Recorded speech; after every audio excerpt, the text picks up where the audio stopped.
Hey guys, so I'm back out here on the range. Have something set up very similar to the last video that I dropped. If you haven't checked that out, links down in the description. That one was on position entries. This is going to be on position exits. So basically, I'm going to start on the left side. I'm going to shoot that stuff, exit that position, enter this position, and shoot this stuff.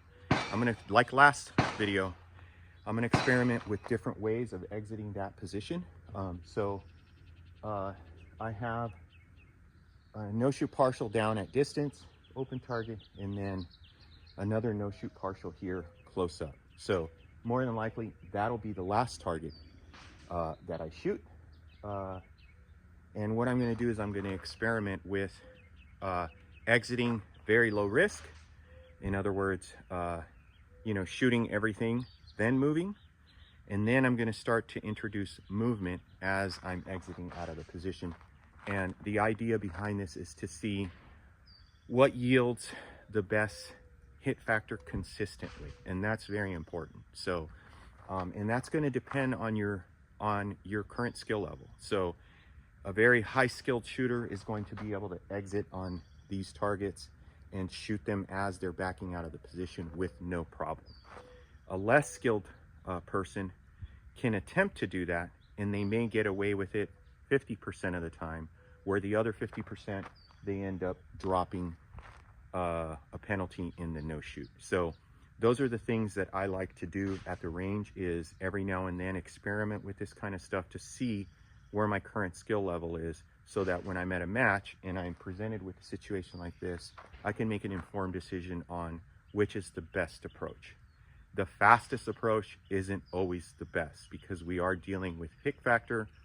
We're not scored on raw time, right? So it doesn't matter if you can get out of the position and finish this little mini course in a second faster if half the time you're dropping a shot into the no shoot, right?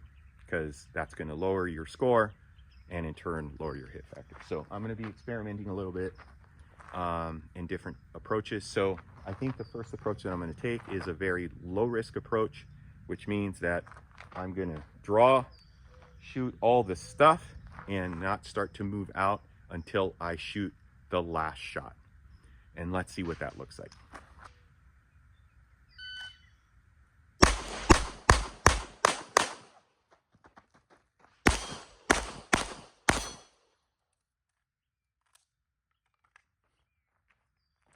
Okay, so the time there was just over seconds, 7.12 seconds.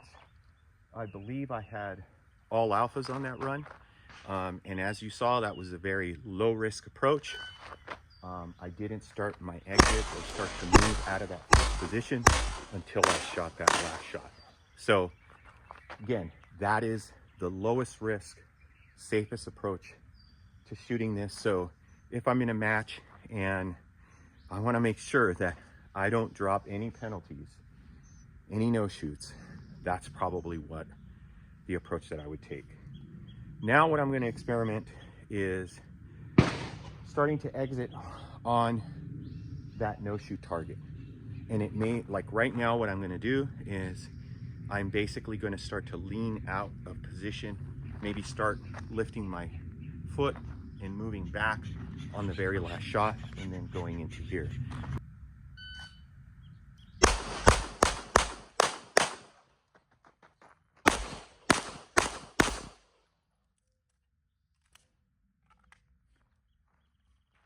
Okay, as you saw there, I started to kind of lean out as I engaged that no-shoot target.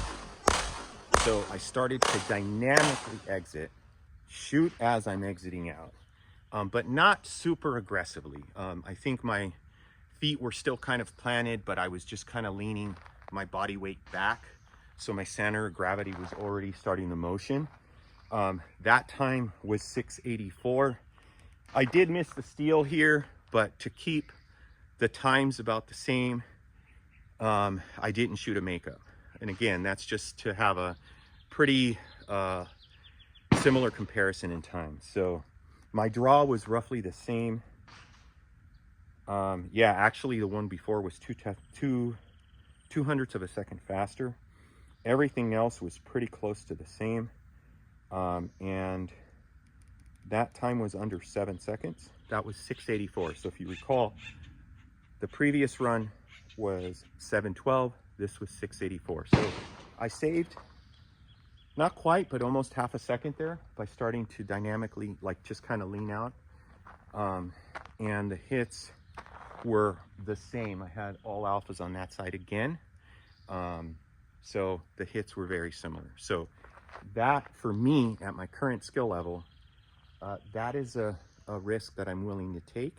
And I think I can consistently execute on that. It didn't seem very difficult to me. You know, I was able to call my shots on that no shoot. You know, I didn't feel uncomfortable at all. So I think at my current skill level, I can probably execute like that. And that's normally how I would shoot that, or I've been shooting it in a stage. So now I'm going to try to very aggressively move out. And so I'm going to start exiting as I transition onto that target. My goal is that I'm already taking steps back.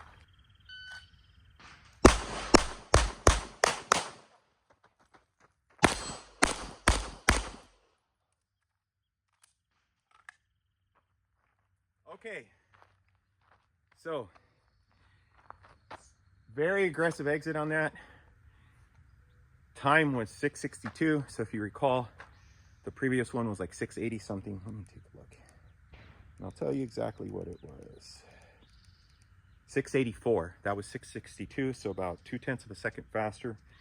But I plugged the no shoot on the second shot, and I already was exiting out. So it didn't register to send a second shot, so I didn't make it up. So that was the absolute worst case scenario for a situation like this, where I'm already exiting out, plug the no shoot, so I'm dropping on Mike no shoot for the second shot, and I didn't make it up. So that was not good at all. So I'm gonna try that again and see if I can execute it. So right now in a match, this tells me that that is very high risk, and for 0.2 of a second savings, it's not worth it.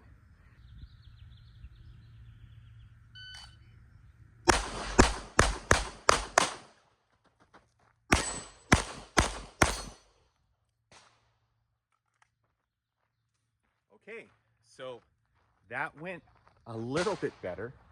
So that run was 6:48. Again, I started my exit as I was transitioning to the no shoot, the last target there. Very aggressive exit. My time was 6:48. So that's 0.2 of a second almost better than the last run, which was again an attempt to run it aggressively, and about half a second faster than, you know, the second attempt, where the second method, where I was just starting to lean out of the position as I engaged that last target. Got my hits over here, again 6:48, but on that target, alpha, delta. My second shot was a delta, and to be quite honest with you, it was a lucky miss. It's right on the edge of the delta zone, so had I moved just a little bit more, it could have just as easily been a Mike. So based on those two runs, I would not do this in a match, not backing out. And that's one thing, backing out of position, shooting on your heels is much harder than if you're coming in to position and shooting as you're entering. So just something to think about. And again, I encourage you guys to run this drill. It's a great drill for learning how to exit positions, and just experiment and see what works the best, what gives you the best hit factor outcome most of the time, consistently, because that's what you're striving for, is consistent execution. On the last video, somebody suggested that I overlay all 3 runs together. So if you guys keep watching, I'm going to do that now. I'll throw all 3 runs to follow this, and you'll see them side by side so that you can kind of see the comparison in times and, you know, like the way that I'm moving out of position and such. All right, guys, till next time, thank you for watching. If you have any questions, comments, throw them down below.